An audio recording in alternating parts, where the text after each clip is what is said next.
তোমার তো এত বুদ্ধি, দেখো না বুধো ভাই, যদি কিছু করা যায়। সেটাই তো ভাবছি।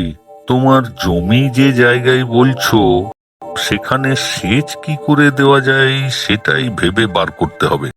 না ভাই বুধো, ওখানে সেচের জল নিয়ে যাওয়া সম্ভব নয়। কম তো আর চেষ্টা করিনি আমি। কিন্তু জল ছাড়া ফসল হবে কি করে? তবে হ্যাঁ, কম জলেও তো কিছু চাষ করা যায়, এই জোয়ার বাজরা। তুমি যা ভাবছো তা নয় ভাই, শুধু জলই নয়, মাটিও খুব বাজা। অনেক রকম আনাজ ডাল সব চেষ্টা করে দেখেছি।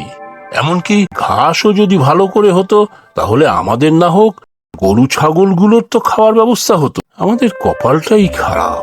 তুমি চিন্তা করো না সজল দাদা, আমি পরশু শহরে যাব। ওখানে গ্রামের উন্নয়নের জন্য একটা সেমিনার হবে। দেখি ওখানে বলে তোমার সমস্যার কোনো সমাধান করতে পারি। খুব ভালো হবে বুধো ভাই, আমি জানি তুমি আপ্রাণ চেষ্টা করবে। আমি এখন চলি, দাদুর খোঁজ নিয়ে আসি। কয়েকদিন ধরেই শরীরটা ভালো যাচ্ছে না। হ্যাঁ যাও যাও, সত্যি দাদুর খুব খেয়াল রাখো তুমি। দেখো, ভগবান তোমার মঙ্গল করবেন। ও দাদু, তুমি কেমন আছো এখন?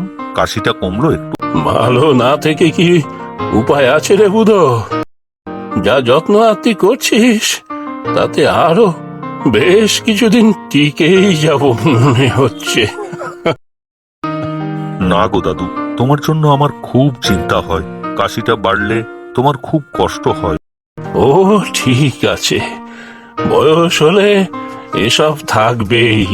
আর হ্যাঁ রে, কাজকর্মের কি খবর? চলছে দাদু, তবে আজ একটা বিষয় মাথায় এলো। কি বিষয় বুধো?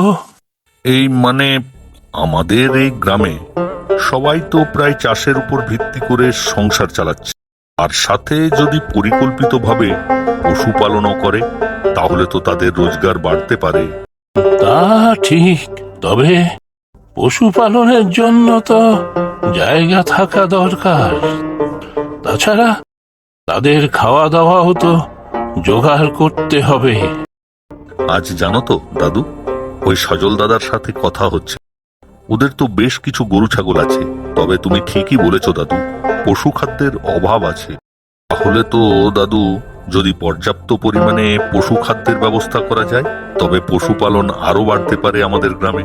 তা তো বটে, যে সমস্ত জায়গায় ফসল কম হয়, সেখানে তো পশুপালনই অন্যতম প্রধান জীবিকা। বুঝতে পেরেছি দাদু। বহু বছর আগে আমি একবার রাজস্থান গিয়েছিলাম। সেখানে শুধু বালি আর বালি, জল নেই, মাটি নেই, ফসল হয়